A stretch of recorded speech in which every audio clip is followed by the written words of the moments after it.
अयोध्या क्या है? भौगोलिक दृष्टि से उत्तर प्रदेश में है अयोध्या।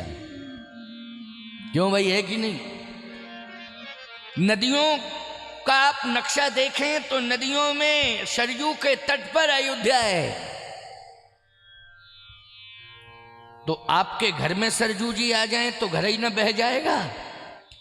क्यों भाई? पहली बात तो यह है कि नदी को कोई नगर में प्रवेश नहीं देगा। क्यों? तुम दोगे तो सारे लोग विरोध में हो जाएंगे। दिमाग खराब है तुम्हारा क्या? तुम पागल हो गए तो पूरे गांव को पागल मानते हो क्या? है तो पहली समस्या तो यही आ जाएगी।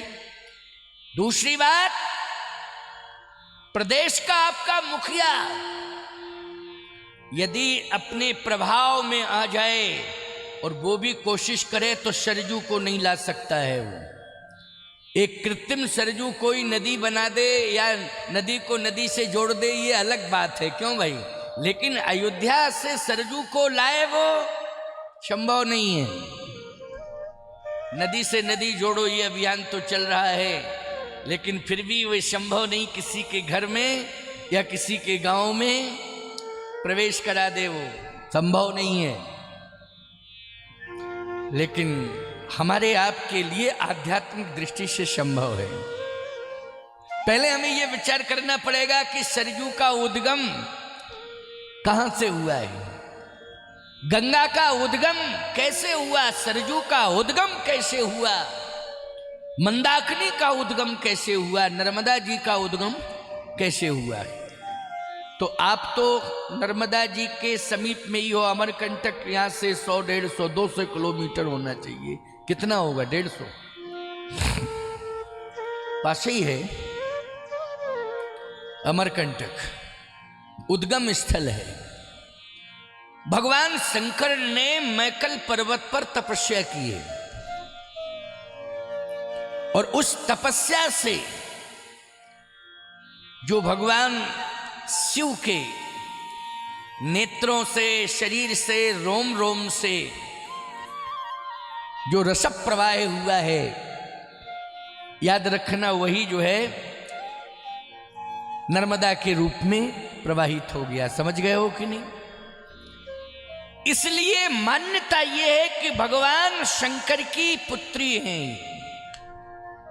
क्या है? भगवान शंकर की पुत्री हैं। बड़ी बढ़िया बात मैं बता रहा हूं आपको, क्योंकि जन्म के पहले महिमा तो बताऊं कि कैसे जन्म होता है। हम सीधी चौपाइयाँ, छंद, सोरठा, दोहा सुना दें और आप घर चले जाएं और बढ़िया जो है बधाइयाँ, गीत हो जाएं, प्रसाद मिल जाए, ये तो सब चलता ही रहता है क्रम। पहले वास्तविकता सुन लो, है ना? फिर वो भी सिस्टम बनेगा, वो भी चलेगा, बधाइयाँ भी गवेंगी, आनंद आएगा, वो भी होगा। लेकिन पहले मूल बात तो सुन लो। क्यों भाई?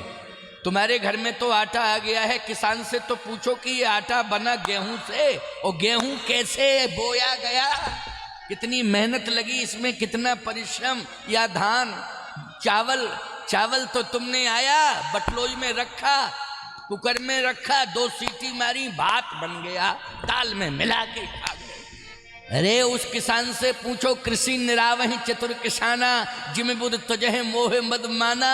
उस किसान ने इस धान को कैसे पैदा किया है, कितना श्रम लगा है, मिट्टी को कैसे बनाया गया है, किस प्रकार की गुणवत्ता मिट्टी में होनी चाहिए जिसमें सुंदर स्वादिष्ट धान और उससे स्वादिष्ट चावल बन के तैयार हुआ है। बोलो भाई, मिट्टी को कैसे बनाया गया है? ऐसे थोड़ी कि कह दिया दाल भात बना के खा गए, बोले बहुत सुंदर स्वाद, बहुत अच्छा है। नहीं, सुनिए, मर्म को सुनिए, समझने की कोशिश करिए यार। जब तक महिमा नहीं समझेंगे तब तक आपको जिसका वर्णन करने जा रहा हूं उसकी महिमा जब तक आप नहीं समझ लेंगे तब तक उसके प्रति आपकी श्रद्धा नहीं होगी, ना आप जुड़ेंगे उससे। पहले आप उसकी महिमा सुन लो तो जुड़ जाओगे कि नहीं, ये बहुत महत्वपूर्ण बात है। अयोध्या है क्या? सब विधि पूरी मनोहर जानी, सब विधि पूरी मनोहर जानी, सब विधि पूरी मनोहर जानी, सब विधि पूरी मनोहर जानी, सकल सिद्ध प्रद मंगल खानी, सकल सिद्ध प्रद मंगल खानी, सकल सिद्ध प्रद मंगल खानी, सकल सिद्ध प्रद मंगल खानी, सकल सिद्ध प्रद मंगल खानी। मंगल की खान है, खान मानी खदान। जैसे तुम्हारे यहाँ कोयलांचल में कोयले की खदान, क्यों भाई? ये महत्वपूर्ण खदान चर्चा तो कोयलरी बहुत चर्चा में है, एशिया में चर्चा में चर्चा कोयलरी। क्यों भाई? कितनी गुणवत्ता वाला कोयला निकलता है, क्यों भाई? निकलता कि नहीं? वो चर्चा नाम ही मुझे लगता है इसलिए चर्चा नाम रखा है कि पूरी एशिया में चर्चा हो जाए। ऐसा गुणवत्ता वाला कोयला निकला साहब। खदान पूरे क्षेत्र में, पूरे जिले के अंदर कोयला ही कोयला, कोयले की खदान, ठीक है ना? इसका मतलब है ये कोयले की खदान है। आप चले जाएं मध्य प्रदेश में ही पन्ना है, पन्ना जिला पन्ना, वहां की मिट्टी हटाएं तो कभी कभी हीरा मिल जाता है। क्या? हीरों की खदान। इसका मतलब है कि वो किसकी खदान है? हीरों की खदान। हीरा ही हीरा मिल जाते हैं वहां। यहाँ खोदो तो कोयला ही कोयला मिल जाए। वह ऐसे ही अयोध्या पहुंच जाओ तो जहां भी खड़े हो जाओ वहां मंगल ही मंगल, मंगल की खदान है, मंगल ही मंगल। जहां भी खड़े हो जाओ अयोध्या में, क्योंकि मंगल की खदान है ना। सब विधि पुरी मनोहर जानी, सकल सिद्ध प्रद मंगल खानी, मंगल की खानी, मंगल की खानी अयोध्या। एक बात बताओ, तुम्हारा घर भी मंगल की खानी हो सकता है। कैसे होगा मंगल की खानी? पहली बात तो यह है कि माता पिता का सम्मान करो तो मंगल आएगा। नंबर एक बात सुनते जाओ, सिस्टम से बता रहा हूं। Number 1, number 2, number 3, number 4, number 5, अब कितने नंबर आगे बढ़ जाते हैं बता रहा हूं, कोशिश कर रहा हूं, सुनते जाओ। सबसे पहली बात यह है कि जिस घर में माँ बाप का सम्मान होता है वहां मंगल निवास करता है। दूसरी बात, जिस घर में पति पत्नी दोनों धर्मानुकूल आचरण करते हैं वहां मंगल का वास होता है। समझ रहे हो ना? तीसरी बात, घर में अतिथि का सम्मान होता है। आए हुए व्यक्ति का क्या होता है? सम्मान। आइए, बैठिए, जलपान करिए, आप ठीक हैं, स्वस्थ हैं, इस प्रकार का भाषा, वाणी, व्यवहार। बोलो भाई, उस घर में किसका वास होता है? मंगल का वास होता है। ये नोट करते जाओ, हम तो बता के चले जाएंगे, लेकिन मानना तो तुम लोगों को पड़ेगा। मानना पड़ेगा कि नहीं? कि हम ही आके रहें तुम्हारे घर में, वो मनवावें, ऐसा करो, वैसा करो, ये करो, वो करो, तो किस किस के घर में रहेंगे हम? क्यों भाई? हैं? किस किस के घर में रहेंगे? याद रखना, हमारी बात जिस घर में मानी जाएगी हमारा निवास वहीं माना जाएगा। हमारी बात घर घर में रह सकती है, ये शरीर घर घर में नहीं रह सकता है, लेकिन बात तो हमारी घर घर में रह सकती है। कि स्वामी जी ने ये कहा था, कामदगिरि पीठाधीश्वर जगत गुरु जी आए थे, कथा में उन्होंने ये बताया था, ये घर घर में बात रह सकती है, सबके हृदय में बात रह सकती है, ये संभव है। लेकिन हम हमेशा सबके साथ रहें और सबके घरों में रहें, ये संभव है ही नहीं, संभव नहीं है ये। हमारी बात घर घर में रह सकती है, हम इस दुनिया को छोड़ करके भी चले जाएंगे तब भी हमारी बात तुम्हारे हृदय में रह सकती है। तुम्हारे इतिहास में रह सकती हो, ये संभव है। आज अतिथि का आदर करो, मंगल का वास होगा। चौथी बात, यदि कोई अयोध्या की परंपरा बता रहा हूं मैं आपको, अयोध्या की परंपरा है कि मंगल लहै न जिनके नाही, ते नरवर थोड़े जगमाही। अयोध्या की परंपरा है कि किसी भी घर में कोई घर के सामने दरवाजे पर मांगने वाला भिखारी पहुंच गया तो उसे मना नहीं किया गया, कुछ ना कुछ दे दिया गया। ये परंपरा भी होनी चाहिए। और हमारे सनातन में आज भी ये परंपरा है कि मांगने वाले निश्चित रूप से, अच्छा एक बात आपको और बताएं, मांगने वाले भी होशियार हैं, दुकानों पे कम जाते हैं, घरों में ज्यादा जाते हैं। ये आप अंदाज कर लेना, क्योंकि वो जानते हैं कि दुकान में जाएंगे तो हर दुकानदार कहेगा आगे बढ़ो, दिमाग खराब करने चले आए हो, आगे बढ़ो। और जहां भी वो पहुंचेगा वो यही कहेगा आगे बढ़ो आगे बढ़ो, आगे देना लेना कुछ नहीं, आगे बढ़ो आगे बढ़ो आगे बढ़ो। अच्छा कितना आगे बढ़े, हिमालय से टकरा जाए कि हिंद महासागर में डूब जाए, कितना आगे बढ़ेगा वो। लेकिन वो जानता है किसी के दरवाजे पर हम अगर पहुंच जाएंगे, वो मांगेंगे तो निश्चित रूप से रुपया पैसा नहीं मिलेगा तो आटा दाल चावल मिल जाएगा। क्यों भाई, चावल ही दे देनी, एक कटोरी चावल आप दे देती हो, है नहीं है दाल दे देती हो, दाल भात बना लेना खा लेना जाओ,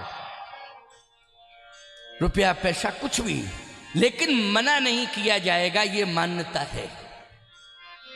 ये अयोध्या की परंपरा है, याद रखना, इसलिए इसका निर्वाह किया जा रहा है। मंगल लहै न जिनके नाही, इसका अर्थ यह है कि मांगने वाले कभी मना सुन के नहीं गए, ये देने की परंपरा। दूसरी, चौथी, पांचवी बात क्या है? पांचवी बात यह है कि अगर क्योंकि कलयुग है, वैसे तो वहां सदा सत्य बोलते थे अयोध्या में, त्रेता की अयोध्या में नियम था कि सभी सत्य बोलते थे, सदा सत्य। लेकिन अब आ गया कलयुग तो कम से कम इतना जरूर मान लो, घर घर में अकारण असत्य ना बोलो।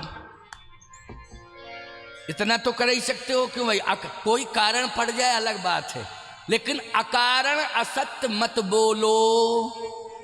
इतना ही, इतना संभव है बोलो भाई, इतना संभव। अगर अयोध्या बनाना है तो, क्योंकि अयोध्या की परंपरा क्या है? अयोध्या की परंपरा यही है कि धर्म न दूसरा सत्य समाना, ओ आगम निगम पुराण बखाना। और प्रमाण क्या है? सत्यवादी हरिश्चंद्र, बोलो कहां के राजा थे? सत्यवादी हरिश्चंद्र अयोध्या के राजा थे, बोलो थे कि नहीं? मैं एक बात कहना चाहता हूं कि आज समय बदल गया है, आज व्यवहार, विचार, बिहार, वातावरण सब बदल गया है, लेकिन थोड़ा सा परिवर्तन करने की जरूरत है। सदा सत्य बोलो नहीं अपना सकते, लेकिन अकारण असत्य बोलना बंद करो। अकारण क्यों बोलो, क्या जरूरत है? बंद कर दो, मंगल आ जाएगा। क्या आ जाएगा? मंगल आ जाएगा। और एक बात आपको बता दें, अगर परिवार के अंदर अकारण असत्य बोलने की परंपरा समाप्त हो जाएगी तो धीरे धीरे धीरे धीरे उसी परिवार में सदा सत्य बोलना आ जाएगा। उसी दिन अयोध्या बन जाएगा पूरा घर। पूरा घर क्या बन जाएगा? अयोध्या। अपने आप सदा सत्य बोलना आ जाएगा, इतिहास अमर हो जाएगा उस घर का। महात्मा गांधी ने सदा सत्य बोलो का नारा दिया था, बोलो दिया था कि नहीं? लेकिन उन्होंने एक बात कही थी कि पहले अभ्यास में लाओ, अकारण असत्य बोलना बंद करो, तो सदा सत्य बोलना आपके जीवन में आ जाएगा। बोले इसका अनुभव मुझे है, मैंने पहले अकारण असत्य बोलना बंद किया तो धीरे धीरे मेरे जीवन में सदा सत्य बोलना आ गया। पहले अकारण असत्य बोलना बंद किया तो धीरे धीरे सदा सत्य बोलना आ गया। और बोलो महात्मा गांधी ने नारा दिया ही नहीं, सदा सत्य बोलो, तो इसको अपनाया है, इस पर चले हैं। गुण दोष से ये शरीर बना है, ये बात नहीं है कि उनमें गुण ही गुण थे, दोष नहीं थे। गुण दोष से ये शरीर बना है, बस अंतर इतना है कि उनमें गुण ज्यादा थे और दोष कम थे, इसलिए उनके नाम में महात्मा लग गया था। उनमें क्या गुण ज्यादा थे, दोष कम थे, इसलिए क्या बन गए, वो महात्मा बन गए। और याद रखना, जिसमें गुण ही गुण हो जाए, दोष पूरी तरह समाप्त हो जाए, फिर वो महात्मा नहीं, वो परमात्मा हो जाता है। वो तो साक्षात परमात्मा होता है। परमात्मा एको ब्रह्म द्वितीयो नास्ति। अभी आप सुन रहे थे ना मनु शत्रुपा प्रसंग में साध्वी अमृतानंदमयी से उन्होंने क्या, एको ब्रह्म द्वितीयो नास्ति, ब्रह्म एक है, परमात्मा एक है प्यारे। तो अयोध्या बनाने के लिए हमें अकारण असत्य बोलना बंद करना पड़ेगा, अतिथि का सम्मान करना पड़ेगा, माता पिता का सम्मान करना पड़ेगा, पति पत्नी को धर्मानुकूल आचरण करना पड़ेगा। आपके घर में आपका घर क्या बन जाएगा, अयोध्या। अब बोलो, ये तरीका बता दिया, इसमें कौन संविधान रोकेगा? कोई रोक टोक है क्या? कोई रोक सकता है क्या? पड़ोसी मना करेगा कि ऐसा मत करो? उसकी क्या हिम्मत है? हम अपने घर के अंदर अपना आचरण कर रहे हैं, अपना नियम बना रहे हैं, अपने नियम के अनुसार चल रहे हैं। आप कहो महाराज, लेकिन सरजू कहाँ से आएंगे? क्या आएंगे सरजू? हम विचारों में दशरथ भी बन जाएंगे, हम विचारों में कौशल्या बन जाएंगे, क्यों भाई? लेकिन सरजू कहाँ से आएंगी? क्या सरजू विचारों से लाई जा सकती हैं? सरजू कहाँ से आएंगी? पहले विचार करना है। उद्गम, यही चर्चा चल रही थी ना, उद्गम। क्यों भाई, बात समझ में आती जा रही है कि नहीं कथा? क्योंकि मैं से तो मैं बहुत क्लियर करता जा रहा हूँ और बहुत स्पष्ट समझाता भी जा रहा हूँ, बहुत स्पष्ट समझा रहा हूँ, और उन बातों को भी बता रहा हूँ जो बातें आपने सुनी नहीं है, कम सुनी है। सुनी तो होंगी लेकिन कम सुनी होंगी, हैं? और नहीं सुनी तो अब सुन ली, सुन ली। बुलाया आपने, देवरा बाबा समिति के सदस्य, अध्यक्ष महोदय, सदस्य सब बैठे हुए हैं, इन सब ने बुलाया है। अच्छा देखो भैया, आपको जो भी परंपरा का निर्वाह करना हो तो आप बता देना मुझे संकेत में, वैसा ही हो जाएगा। क्योंकि जो आपका सिस्टम बना हुआ है उस सिस्टम में हम आ जाएंगे, आपके सिस्टम में। आप हमारे सिस्टम में आ गए तो हम आपके सिस्टम में आएंगे। चिंता करने की, मुझे इशारा करना है, नहीं मुझे तो बता देना, इशारा करना, तो वैसा ही निर्वाह किया जाएगा। तो आइए सुनिए जरा, सरजू कहाँ से आएंगे? नर्मदा जी का मैंने प्रमाण दिया कि भगवान शंकर ने तपस्या की मैकल पर्वत पर, तो सरजू प्रकट हो गई। गंगा जी कैसे प्रकट हुई? आपको लग रहा है कि गंगोत्री से एक गौमुख है वहां, गंगोत्री में, वहां से गंगा निकली है, वो तो बाद में आई गंगोत्री में, लेकिन मूल रूप से गंगा कहां से प्रकट हुई हैं? गंगा जी प्रकट हुई हैं जब भगवान ने विराट बामन से विराट रूप बनाया था। बामन, बलि बामन प्रसंग सुनते हो ना भागवत में, तो विराट बामन से विराट भगवान बने हैं। तो भगवान का एक चरण ब्रह्मधाम में पहुंच गया। कहाँ पहुंच गया? ब्रह्मधाम में। अरे ब्रह्मा जी ने कहा, लो बड़ी कृपा की राजा बलि ने, हम तो इतनी तपस्या कर रहे थे लेकिन भगवान का दर्शन नहीं होता था, आज तो चरण ही आ गया, स्वयं भगवान का चरण आ गया, लेकिन बलि तेरे कारण आया है, आज मैं इन चरणों को धोऊंगा। ब्रह्मा जी क्या बोले? आज मैं चरण, अच्छा चरण तुम्हारे घर में साधु संत पहुंच जाते हैं तो क्या करते हो? चरण धोते हो।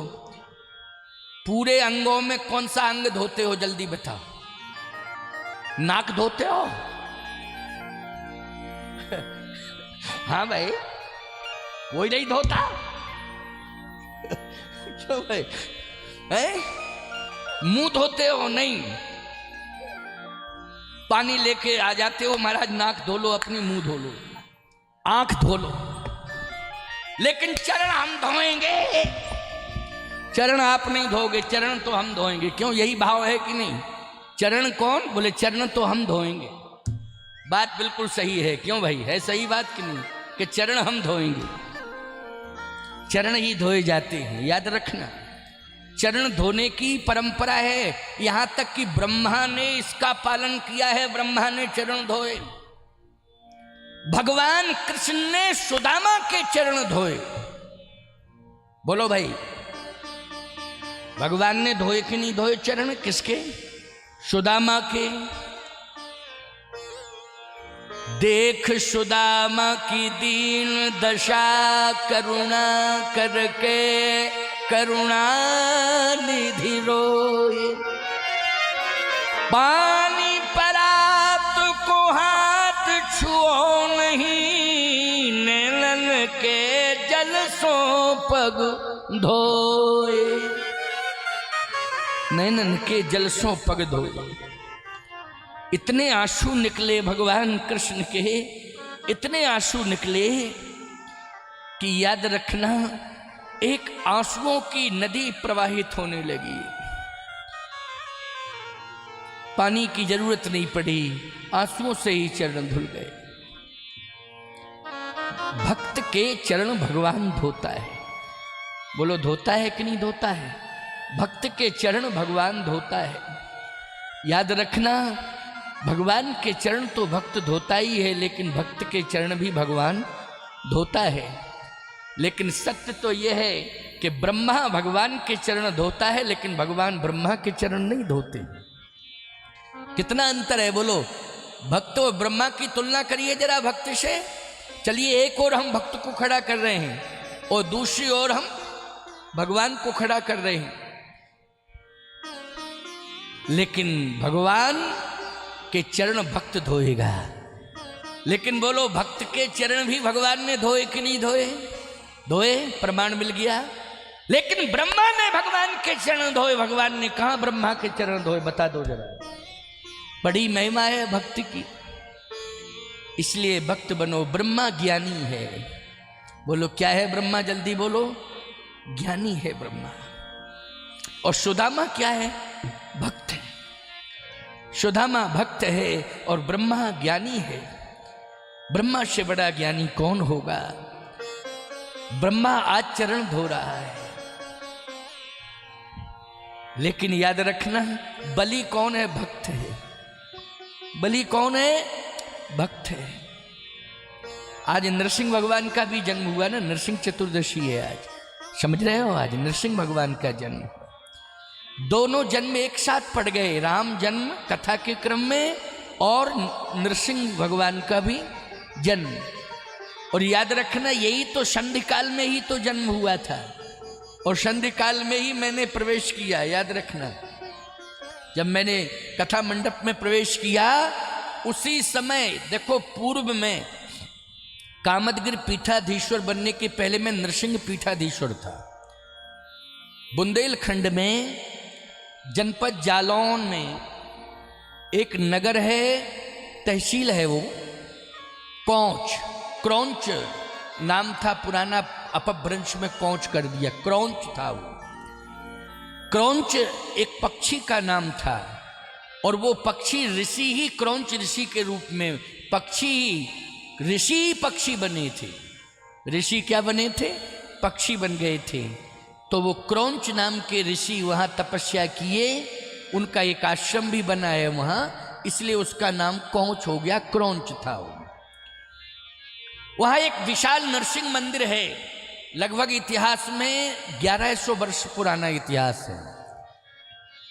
तो बहुत पहले, कई वर्ष पहले वहाँ पर मुझे बुलाया गया, वहाँ का अभिषेक करके मुझे वहाँ का पीठाधीश्वर बनाया। तो नरसिंह पीठाधीश्वर में पहले बना। और आपको बताऊं तो वो पीठ मैंने किसी को दी नहीं, अभी मेरे पास ही है। अभी तो मैंने लिया ही लिया है, दिया तो कुछ है ही नहीं, लेकिन दूंगा, सबको देना ही है। लोग कहते महाराज वो नरसिंह पीठ कहाँ गई आपकी? मैंने कहा हमारे पास है। और कहाँ है? बोले आपने किसी को दी नहीं। हमने कहा तुमने क्या क्या दिया ये बताओ भाई, तुमने कुछ दिया? बोले महाराज हमने तो नहीं दिया है।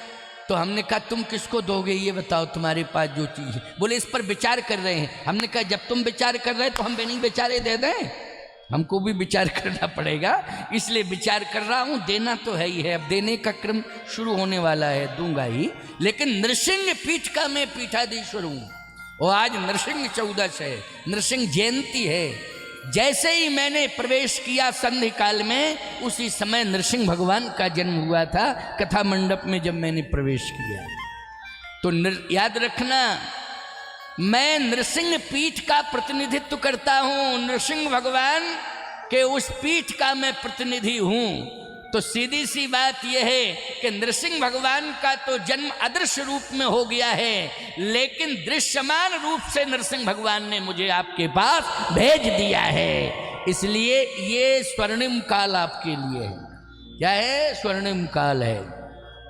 और कथा के क्रम में राम जन्म, वाह कितना मणिकांचन योग हो गया, ये बहुत बढ़िया। तो राजा बलि ने जब प्रार्थना की तो भगवान पहुंच गए वामन बन करके, और विराट रूप जब हुआ तो वो ब्रह्मा जी के पास चरण पहुंच गया। ब्रह्मा जी ने चरण धोए, और जब ब्रह्मा जी ने चरण धोए तो प्यारे कमंडल में जैसे ही जल लेने के लिए, पान करने के लिए ब्रह्मा ने दृष्टि डाली, तो उसी कमंडल में गंगा मां प्रकट हो गई। बोलिए गंगा मैया की।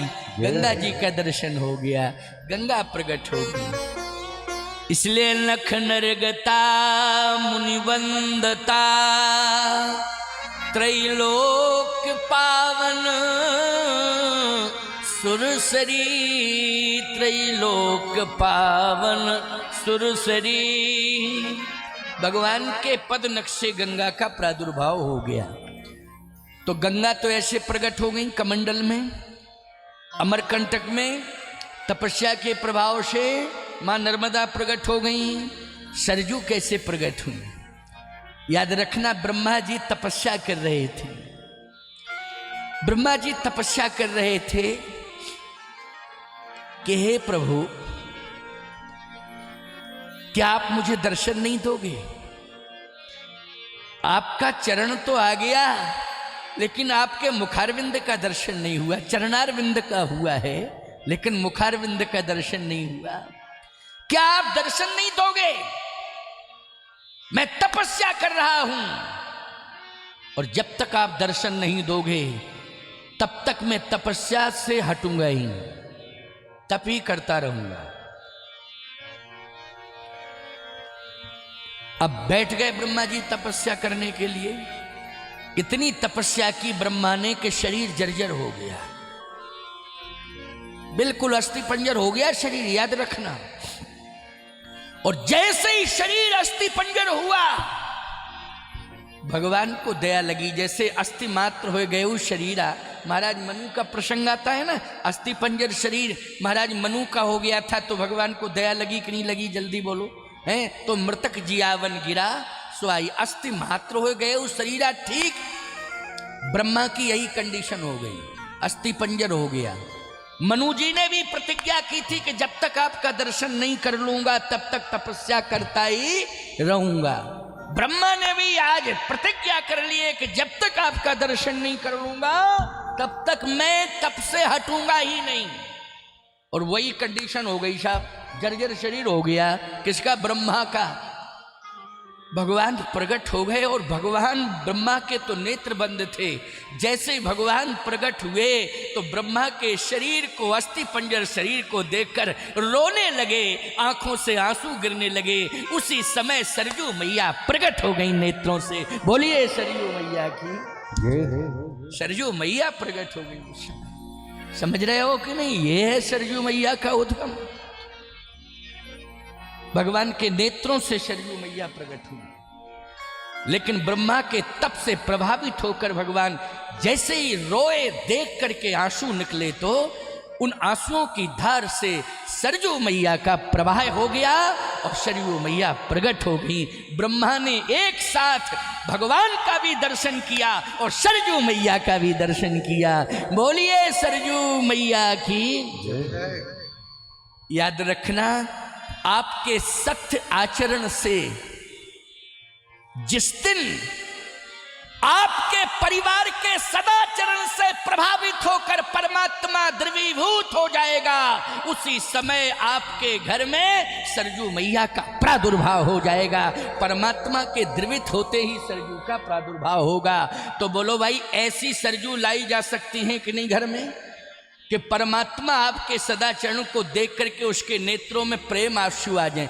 दो प्रकार के आंसू होते हैं ना, सदाचरण को देख करके प्रेम के आंसू तो आ ही सकते हैं, बोलो आ सकते हैं कि नहीं। और परमात्मा के जब प्रेम के आंसू आ जाएंगे तो परमात्मा के आंसू आंसू नहीं होते हैं, वो सरजू के रूप में ही हुआ करते हैं। इसलिए उसी दिन सरजू मैया आपके घर में प्रकट हो जाएंगी। अयोध्या बनेगा घर कि नहीं बनेगा, जल्दी बोलो। अयोध्या बन जाएगा। ये मैंने उपाय बताया है, कोई माई का लाल इसमें टिप्पणी नहीं कर सकता है। कोई भी टिप्पणी करे, बताइए, कोई दार्शनिक फ्लास पर बैठा हो हमारी बात पर टिप्पणी करे तो मैं उसको उत्तर दे दूंगा। कोई भी सत्ताधारी किसी प्रकार की टिप्पणी नहीं कर सकता है। स्वीकार करना पड़ेगा इस कंडीशन में कि घर क्या बन गया है, अयोध्या बन गया है।